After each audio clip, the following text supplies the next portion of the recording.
Yorobo Nanyong, j'espère que vous allez bien. On est parti pour une nouvelle vidéo d'un jour une station. Aujourd'hui nous sommes à la station de Dongdaemun History and Culture Park Station. Alors pourquoi cette station? Eh bien c'est un peu pour côté pratique, voilà, parce qu'aujourd'hui je dois rencontrer Togen pour le travail, tout ça pour le business. On doit se rencontrer pour faire avancer tous nos projets. Et vu qu'on n'avait jamais fait cette station, vu que maintenant il habite un peu plus dans le nord de Séoul et que moi j'habite à l'ouest, eh bien c'est un peu le point de rendez-vous maintenant que l'on a avec Togen. Donc pour faire pratique, eh bien on va en même temps visiter cette station, on va faire le tour, on va voir ce qu'il y a, on va aller chercher le petit panneau d'information comme d'habitude pour voir ce qu'il y a aux alentours. Je suis jamais venu ici, donc c'est une découverte aujourd'hui. On va voir ce que ça donne dans cette station. C'est parti. Alors on vient d'arriver devant le panneau d'information. Commencez à connaître ces panneaux d'information, je le montre à chaque fois que je fais une station différente. Aujourd'hui je connais pas du tout cette station, donc on va voir ce qu'il y a aux alentours. On va se rapprocher un peu du panneau d'information. Alors nous sommes ici dans la station numéro 2. La ligne numéro 2 en tout cas. Alors qu'est-ce qu'il y a juste à côté? Eh bien il y a le parc, bien évidemment, le parc culturel et historique de Dongdaemun. Donc je pense qu'on va passer un certain temps là-bas. Qu'est-ce qu'on a d'autre exactement? On a aussi une porte, voilà, une porte coréenne qui s'appelle la Gwangimun Gate, donc la porte de Gwangimun. On va aller voir un peu ce que c'est. C'est historique, on va essayer d'en apprendre un peu plus sur la culture coréenne comme on l'avait fait avec le cimetière. Et un peu plus en haut, eh bien on a une sorte de rivière, voilà, qui a l'air de traverser un peu la ville. Donc on va aller faire un tour là-bas, on va voir ce que ça donne. En tout cas on va aller, je pense, vers la sortie numéro 1. On va aller commencer par le parc et puis on verra ce que ça donne.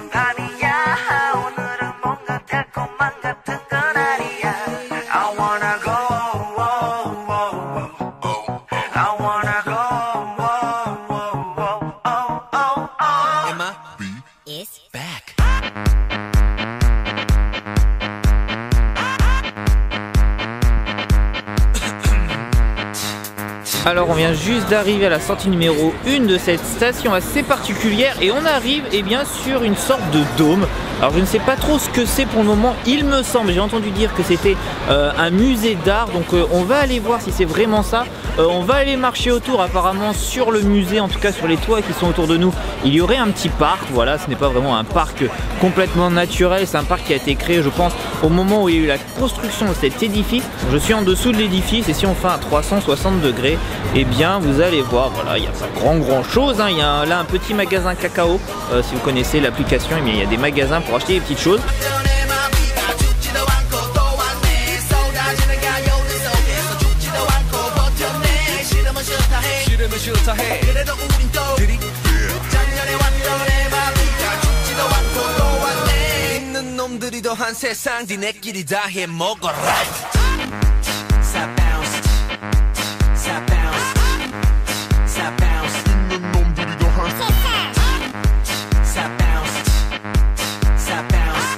Alors on vient juste d'arriver tout au bout de l'allée, on est arrivé dans ce qu'on appelle le square, voilà.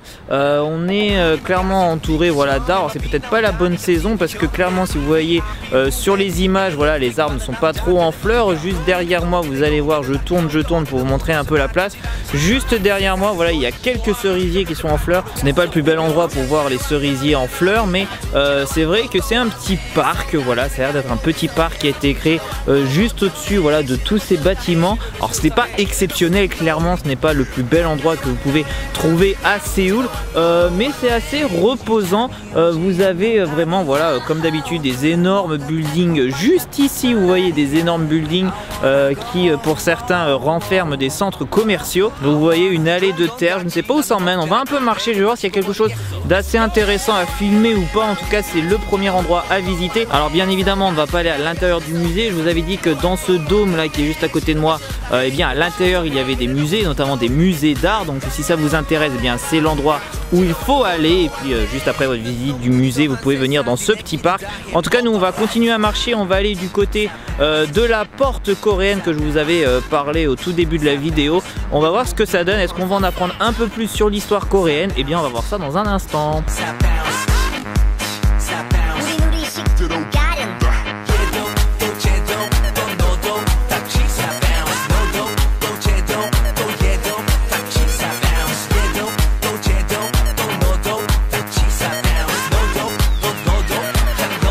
Alors j'ai remarqué quelque chose en marchant, j'ai l'impression de voir un édifice coréen Je vais zoomer dessus pour vous montrer. Vous voyez ce toit un peu particulier, triangulaire, et bien ça c'est typiquement coréen. Et on va aller faire un petit tour là-bas. Je ne sais pas du tout ce que c'est, je ne sais pas si c'est la porte coréenne que je voulais vous montrer. En tout cas, on va aller faire un tour là-bas. Je pense qu'il va y avoir de super images à prendre. Et tout autour de ce musée d'art, je tenais aussi à vous préciser qu'il y a tous les grands centres commerciaux que vous pouvez trouver en Corée. Là, vous en avez un, le Doota.com. Je ne sais absolument pas ce que c'est. Vous avez juste à ma droite également un autre édifice qui renferme un centre commercial. Et il y en a tout autour du musée d'art. Donc si vous avez un peu de shopping à faire, eh bien vous pouvez venir dans la station Dongdaemun. C'est la station Dongdaemun qui est la plus connue pour les centres commerciaux. Et Dongdaemun History Park, eh bien aussi à ces centres commerciaux. Les bâtiments sont assez énormes. Vous pouvez trouver vraiment de tout ici. En tout cas, nous on va partir direction ce petit édifice coréen. On va voir ce que ça donne.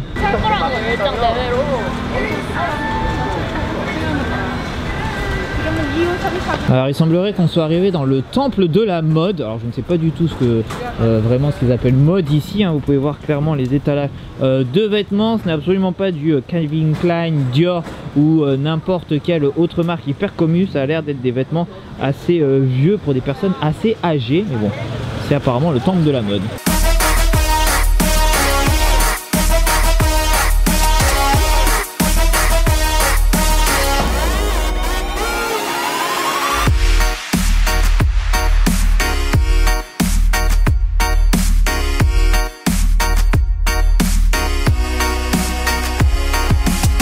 On vient d'arriver devant le portail historique qui s'appelle Unginjimun Gate, donc la porte Unjingin. Alors il est en fait en rénovation je pense, alors je ne sais pas si ça se voit, juste derrière moi il y a un énorme mur qui complètement cache l'entrée du portail. Alors ce sont un lieu assez symbolique parce qu'en fait dans les années 1300, donc sous la dynastie, je ne sais plus laquelle, mais sous une dynastie coréenne, et bien Séoul était entouré d'une muraille, voilà, d'une muraille un peu comme la muraille de Chine, sauf que c'est la muraille de Séoul.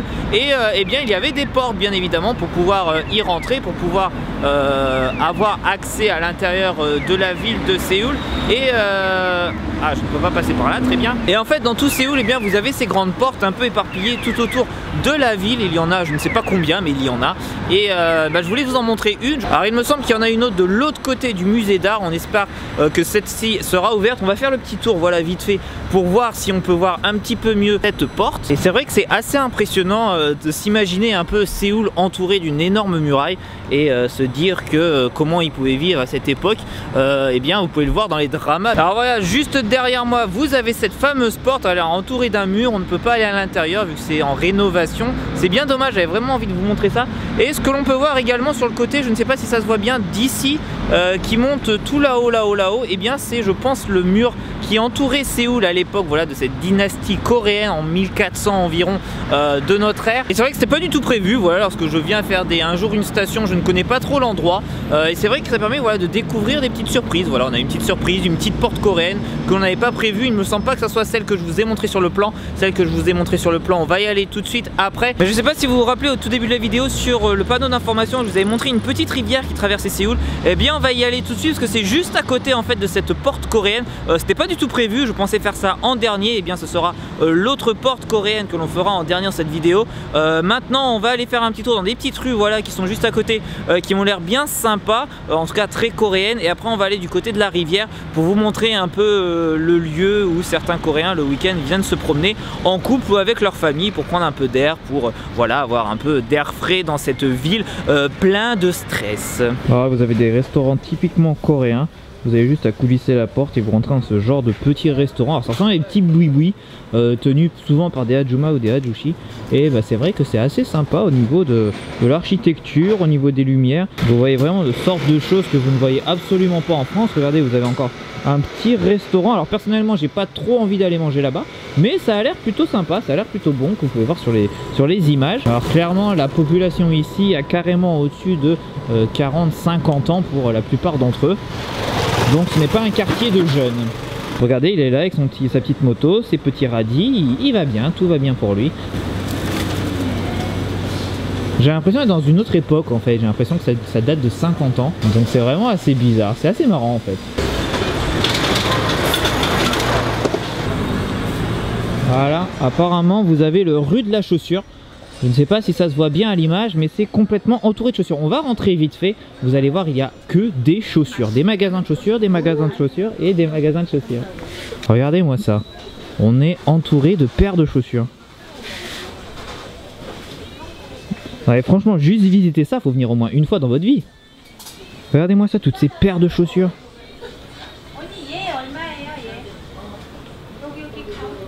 Et vous avez tout, hein. Vous avez de la paire de chaussures, vous avez de la basket, vous avez de la paire de chaussures d'hommes, de la paire de chaussures de femmes. Je regrette pas être venu dans cette station juste pour ça, juste pour voir ça une fois dans ma vie.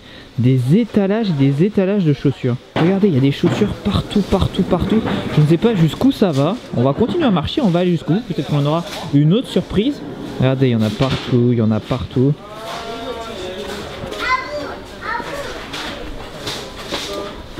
Bon, nous on va sortir tranquillement de cette rue. Je pense qu'il y en a beaucoup d'autres, hein. Mais on va pas faire une vidéo non plus que sur une rue de chaussures.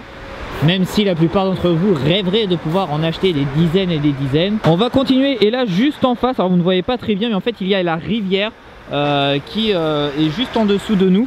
Donc on va essayer de traverser la rue et on va vous montrer ça. Alors on vient d'arriver à la rivière qui traverse Séoul. Alors je suis comme un touriste, franchement je n'ai pas du tout étudié. Je ne me rappelle absolument pas comment s'appelle cette rivière. En tout cas je sais que c'est le lieu où les Coréens apprécient d'aller le week-end, car c'est un peu reposant. Voilà, il n'y a pas les voitures qui sont vraiment à côté de nous. Il n'y a pas de bruit aux alentours à cause des murs qui nous entourent. Et c'est vrai que c'est vraiment assez sympa de se promener ici avec votre copine ou avec votre famille, votre enfant ou autre.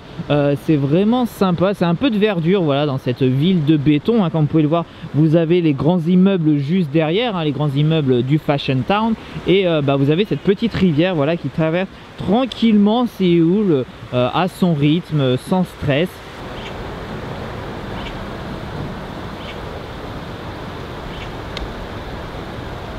Alors aujourd'hui n'est pas une excellente journée pour promener dans ce genre d'endroit. Il fait un peu froid, ce n'est pas ensoleillé, c'est assez nuageux. Et vraiment le week-end, lorsqu'il fait un excellent temps ici à Séoul, c'est vraiment un endroit que je vous recommande. Je me rappelle plus exactement quel est le nom de cette rivière, je vais essayer de trouver l'information, mais c'est vrai qu'en tout cas elle est vraiment sympa. Je vais vous faire quelques vidéos. Ensuite on va aller retourner du côté du musée, parce que je veux vraiment vous montrer une porte coréenne qui date des années 1400, cette fois-ci qui sera ouverte. J'espère qu'on pourra voir un petit peu mieux. En tout cas voilà, je vous fais quelques images de cette rivière qui traverse complètement Séoul et qui est un peu un havre de paix dans cette ville stressante.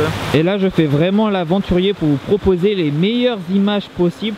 Je vais traverser ce petit pont de pierre, autant vous dire que c'est très dangereux avec tout le matos que je tiens entre les mains. Allez, souhaitez-moi bonne chance, c'est parti, on va traverser ça ensemble. Oh mon dieu, j'ai peur de tomber, de faire tomber la caméra. Imaginez si je tombe. Allez, on y va, une pierre déjà, deux pierres. Oh là là là là là, regardez l'eau qui est juste en dessous de moi. Je pense qu'il y a des crocodiles, bien évidemment. Allez, on passe sur l'autre. Oh, et voici la rivière.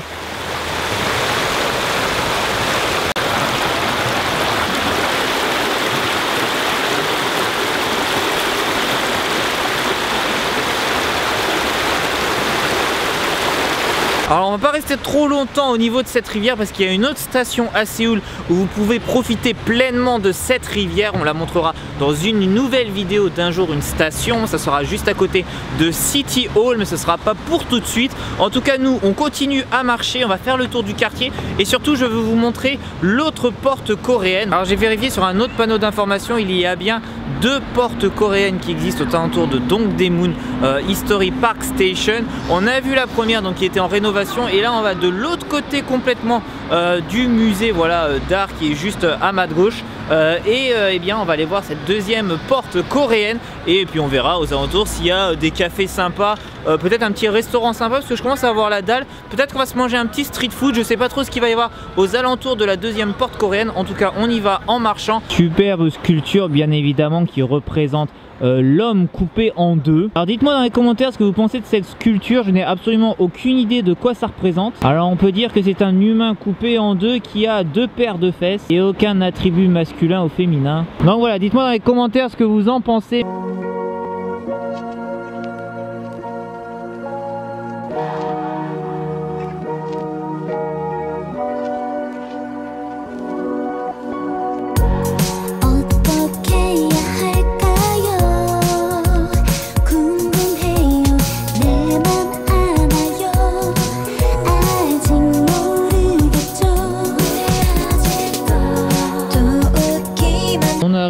direction de la deuxième porte coréenne de ce quartier de Dongdaemun Historic Park.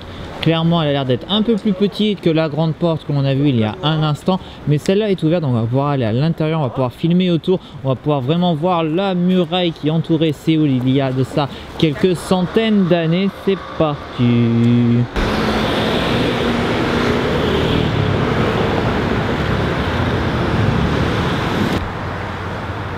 Et voilà, nous allons enfin rentrer par cette fameuse porte. Imaginez, il y a de ça 600-700 ans, lorsque Séoul n'était encore qu'un grand village d'irréductibles coréens. Regardez-moi ça, comment c'est beau. Au niveau du plafond, une superbe peinture.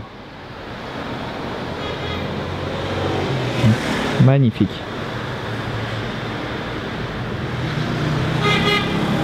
Non mais vous imaginez, il y a 600 ans, il n'y avait pas tous ces buildings, il y avait seulement que des petites cahutes où certains Coréens étaient là pour faire vivre le roi, pour faire vivre la dynastie coréenne qui était en place. Alors je voulais monter sur la muraille, mais apparemment on ne peut pas. C'est sympa, vous avez même un petit panneau d'information où voilà, il y a des petites routes à prendre. Par exemple, il y a la route violette, voilà, vous pouvez prendre tout autour, qui est la route, le tour highlight, donc les choses à voir absolument dans ce quartier. Vous avez d'autres routes qui s'appellent le tour pour l'histoire de la période Joseon. Il y a également le tour en orange qui est le tour de la Corée moderne, et il y a le tour en bleu ciel qui est le tour architectural. Donc si vous voulez voir plusieurs choses dans Séoul, et bien ces petits panneaux d'information peuvent vous aider, et c'est un peu les endroits que vous pouvez visiter. Alors pour terminer, nous on va aller juste ici, apparemment c'est la rue du tteokbokki, du street food. Donc on va aller ici, nous sommes ici, on va juste prendre cette petite route ici, voilà, on va continuer à marcher. S'il y a des trucs sympas, et bien je vous les montrerai bien évidemment en vidéo.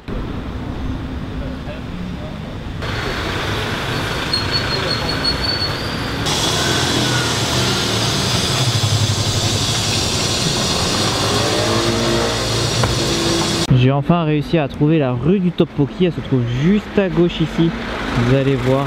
On va voir s'il y a beaucoup de street food ou pas. En tout cas moi j'ai faim et j'espère qu'il y en aura, pour vous montrer un peu tout ça. Ah, petite anecdote sur le Paris Baguette. Alors c'était une boulangerie, voilà, qui existe en Corée, qui existe vraiment partout.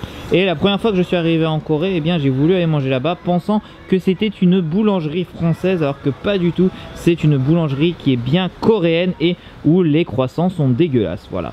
Si vous venez à Séoul, ne venez jamais manger un croissant au Paris Baguette. Nous arrivons enfin dans la rue du tteokbokki, comme vous pouvez voir, avec la petite enseigne tout au bout. J'espère que c'est bon, j'espère qu'il y a plein de choses à manger. Je crève la dalle. Il est presque 6h, 7h du soir en Corée. J'ai faim, j'ai faim, j'ai faim.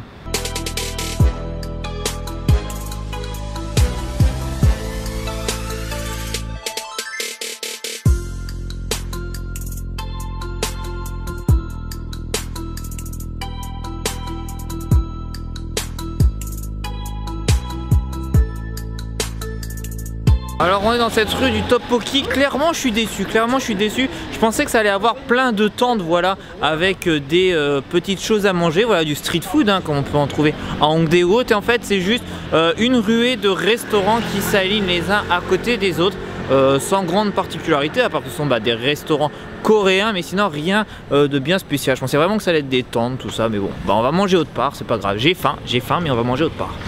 Alors en fait on s'est arrêté dans une petite tente, voilà, typiquement coréen. Vous allez voir, il y a plein de bouffe juste ici, un étalage de bouffe. C'est délicieux, j'ai pris un petit hot dog, mais vous allez voir, il y a vraiment beaucoup de choses. Je me suis arrêté parce que j'avais vraiment faim. Ça coûte 1500 won, c'est vraiment pas cher. Et bon appétit à vous.